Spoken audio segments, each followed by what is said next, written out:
parce qu'à chaque fois que Thomas Sankara il défendait l'Afrique, il disait l'Afrique aux Africains.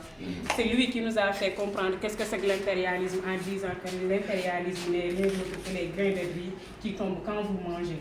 Et qu'est-ce qu'il faut entendre par cela? Et c'est lui-même qui a instauré que l'administration, en partant au travail, doit porter des tenues culturelles qui appartiennent donc à la nation burkinabé.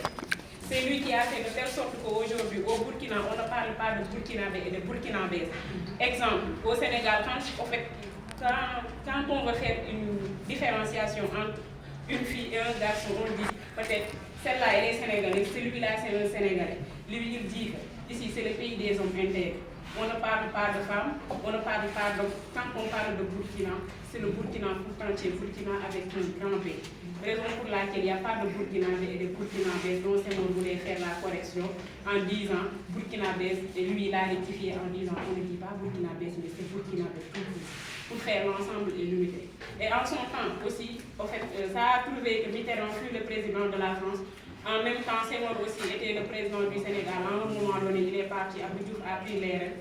Et ce combat-là, ce combat de panafricanisme a toujours été le combat de Thomas Sankara. Aujourd'hui, comme on a assassiné, comme l'a si bien dit Khadija, et aujourd'hui, l'humanité regrette fortement aujourd'hui Thomas Sankara.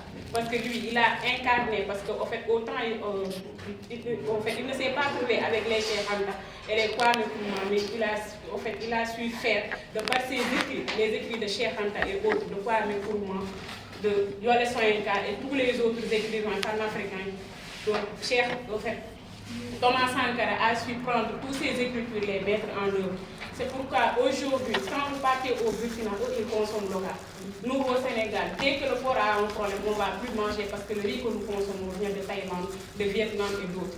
Quand vous partez au Burkina, eux, ils mangent burkinabé. Tout ce qu'ils mangent, en fait, ça a un aspect culturel, contrairement à nous, les Sénégalais.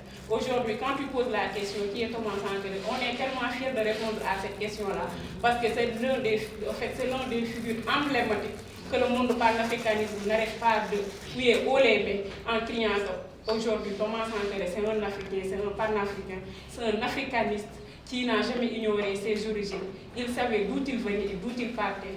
En fait, ce qui a coûté aujourd'hui sa vie au risque de ses périls de défendre le continent africain et notamment de son pays Burkina, où aujourd'hui, quand on parle du Sahel, aujourd'hui, l'alliance qui est née entre le Mali, le Burkina et le Niger, on peut dire, hormis Cheikh Anta, c'est grâce aujourd'hui à Thomas Sankara, parce qu'il a su relever le flambeau haut du Burkina à travers le monde et notamment en impactant l'Afrique. D'une très bonne chose aujourd'hui que les gens n'arrêtent pas d'applaudir et de dire Thomas Sankara. Lui, il disait, ensemble nous vaincrons. Donc répétez après. Nous vaincrons. La patrie l'amour. Nous vaincrons. La patrie l'amour. La patrie l'amour. Nous vaincrons. Merci camarades. Quand il dit la patrie ou la mort, on dit nous tous ensemble, nous vaincrons. Ok? La patrie ou la mort? Nous vaincrons. La patrie ou la mort? Nous vaincrons. La patrie ou la mort? Nous vaincrons. Merci camarades. Ça a été